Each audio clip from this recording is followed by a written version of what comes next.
last story I'll share is during COVID, I had a cousin of mine call me. He wanted to write something about my dad, and he said, so what was it like growing up with him? It kind of caught me off guard, and I just said the first thing that popped into my head, I said, well, I heard a lot of says who. And he said, what do you mean? And I said, well, he just always challenged the conventional wisdom, and he would come up with these big ideas, and people would say, you can't do that. And he would say, says who? You know, you can't sell fried chicken in a red and white bucket. He'd say, says who? You know, you can't own a pro basketball team that competes with the NBA. He says who? You can't trade one basketball team for another, the Boston Celtics. He says who?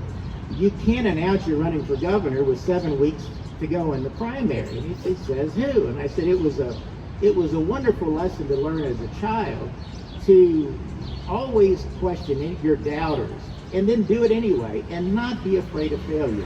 He was never afraid of failure. Neither of them were.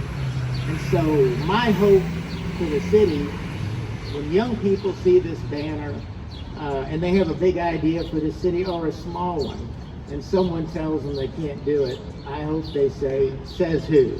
And I hope they do it anyway. And if they do it enough times, they'll get their own banner in 50 years.